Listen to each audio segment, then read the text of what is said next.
Halo teman-teman semuanya, selamat datang lagi di channel gua. Kali ini gue mau bikin series mengenai tutorial tentang React.js.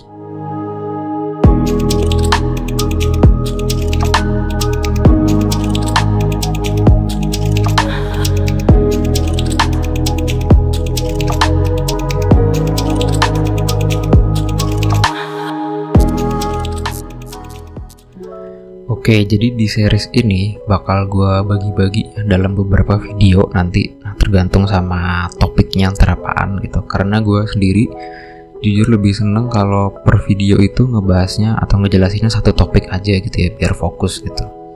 Nah di video ini, video pertama nih ya. Nah ini gue pengen mau ngejelasin sedikit-sedikit lah teori tentang fundamental dari apa itu React.js gitu ya.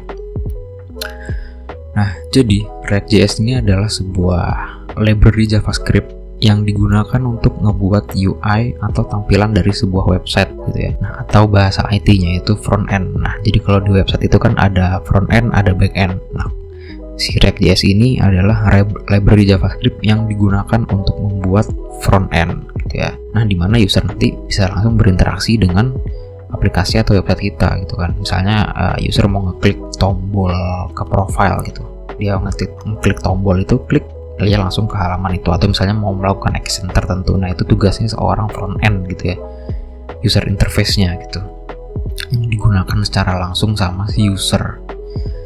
Nah terus di series kali ini juga gitu ya, gue tuh mengharapkan kalian udah punya basic dari dasar pemrograman website gitu. Nah, dasar-dasarnya tuh apa aja gitu. Nah, seenggaknya kalian tuh minimal paham 3 hal penting sih. 3 hal bahasa penting. Yaitu bahasa HTML, terus bahasa CSS, dan bahasa JavaScript. Gitu. Nah, kenapa gue bilang perlu paham dulu gitu? Karena nantinya gini, kalau misalnya kalian di tengah jalan nih, lagi ngedevelop sesuatu gitu ya, misalnya dari tutorial gue, terus kalian nemuin error gitu, bla bla bla bla of bla bla bla bla gitu, error.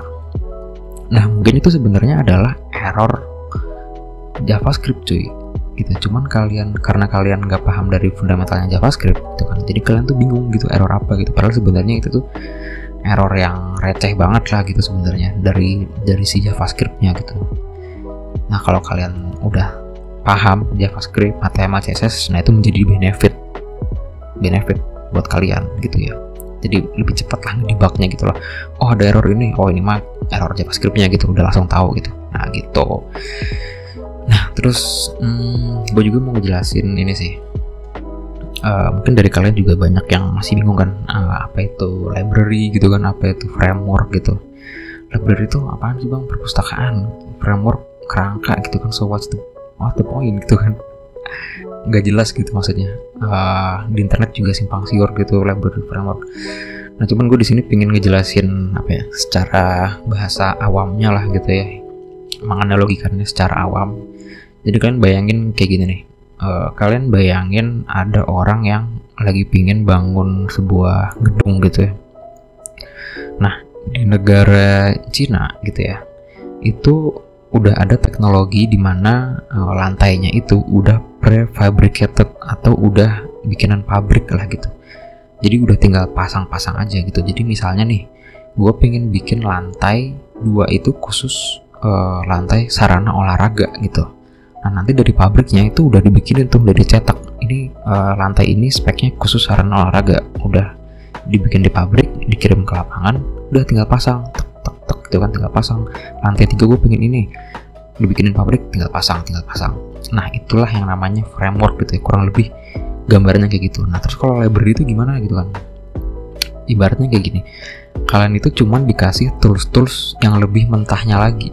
Misalnya cuman dikasih adukan semennya doang, adukan semen ya, bukan semen yang bubuk itu, bukan, tapi yang udah diaduk, yang udah dicampur sama air sama kerikil gitu-gitu, dari aduk semennya, dikasih adukan semen, terus dikasih tools kayak sekop, palu, bor, cetakan semen. Pokoknya udah dikasih semua tools yang bakal memudahkan kalian untuk ngebangun gedung ini gitu loh. Nah bedanya sama framework tadi itu kan, jadi lebih mentah lagi gitu. Kalau library itu lebih mentahnya lagi dari framework. Kalau tadi framework itu kalian udah dibikinin udah jadi gitu ya, komponen lantainya tinggal pasang. Kalau library itu dikasih yang lebih mentahnya lagi gitu loh. Jadi kalian di sini tuh bisa sesuka hati kalian. Kalau misalnya library itu lebih bisa sesuka hati kalian nentuin cara kalian bekerja itu seperti apa gitu loh. Kalau misalnya di framework ya nggak bisa kan. Nah itu sih ada kelebihan kekurangannya gitu ya. Cuman gue nggak akan bahas kelebihan kekurangannya di sini karena terkepanjangan. Nah terus analoginya atau implementasinya di web tuh kayak gimana sih bro gitu kan. Tadi itu kan implementasi apa ya, ya analogi di sehari-hari gitu lah ya, analogi awamnya gitu. Nah terus analogi di webnya tuh kayak gimana gitu. Nah jadi gini, React.js itu kan adalah sebuah library ya. Nah ada sebuah framework yang dibangun dari library React.js, itu namanya Next.js. Nah, Next.js ini adalah sebuah framework yang dibikin dari library React.js. Nah, yang bedain apa gitu kan terus. Nah, yang paling ketara tuh di sini sih, saat kita itu mau bikin sebuah halaman atau mau bikin routing. Jadi routing tuh gini loh. Di web itu kan ada URL kan. Kalian tahu kan URL, ada apa blablabla.com/profile gitu misalnya. Kalau kalian mau ke halaman profile, nah itu namanya routing lah gitu ya. Bikin halaman. Nah kalau di website itu, kalau di React.js ya, di library React.js itu kita bebas mau naruh halaman ini di file apa, di folder apa, dan lain-lain. Itu benar-benar dikasih kebebasan sama si React.js gitu. Struktur foldernya itu seperti apa, terserah kita gitu loh. Nah kalau di Next.js itu nggak bisa. Di Next.js itu kita udah diatur di mana kita harus menaruh halaman tersebut gitu ya, di file mana sama di folder apa gitu. Jadi kita nggak bisa sembarangan nih, kita mau naruh halaman, kita mau bikin halaman baru, bikin folder di sini gitu, nggak bisa. Jadi udah ditentuin nih sama si Next.js, kalau mau bikin routing baru bikinnya di folder ini kayak gitu. Jadi flow kalian bekerja itu lebih tertata, lebih diatur lah sama si framework ini gitu. Ya ada kelebihan kekurangan juga kan, cuman gue nggak akan bahas kekurangannya di sini sama kelebihannya. Nah terus juga yang terakhir nih, kita harus juga paham sama yang namanya single page application gitu. Nah jadi React.js ini tuh adalah aplikasi yang basisnya adalah SPA gitu ya. SPA itu single page application. Nah apaan tuh bang SPA sama website yang bukan SPA gitu kan. Nah kalau website zaman dulu gitu ya, yang bukan single page application, itu kayak gini. Misalnya ada dua halaman home sama halaman profile gitu ya. Kalian sekarang lagi di halaman home misalnya.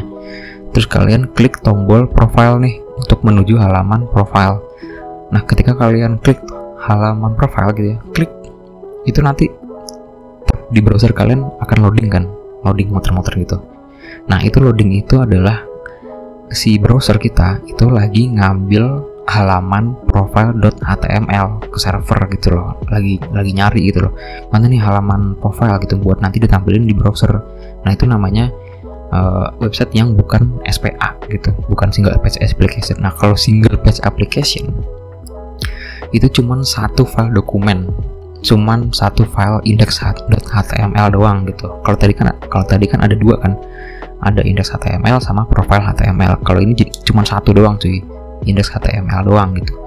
Nah jadinya semua page itu udah langsung dibundle dalam satu halaman, satu dokumen HTML gitu ya. Jadi ya istilahnya si React.js ini udah nge-hide lah, nyembunyiin halaman-halaman yang emang gak pengen ditampilin gitu. Jadi ketika kita mau nampilin halaman home, klik, nanti si React.js-nya itu otomatis dia ngeganti elemennya gitu. Elemen yang tadinya ini elemen halaman home diganti sama dia jadi elemen halaman profile gitu. Nah keuntungannya jadinya lebih cepat kan kayak gitu. Cuman kekurangannya adalah ya lama di awal gitu, karena ngebundle semua filenya dulu gitu loh. Jadi ngedownloadnya lebih banyak gitu. Cuman kesananya jadinya lebih cepat. Nah kira-kira kayak gitu aja fundamental yang perlu kita ketahuin lah ya, sedikit kurang lebih sedikit banyaknya dari React.js ini. Nah, nanti di video selanjutnya baru kita mulai masuk ke bagian codingannya gitu. Nah oke, kira-kira segitu dulu aja intro dari series kali ini ya. Jangan lupa buat like dan subscribe channel ini, dan pantengin terus channel ini buat update video selanjutnya. Oke, see you on the next video.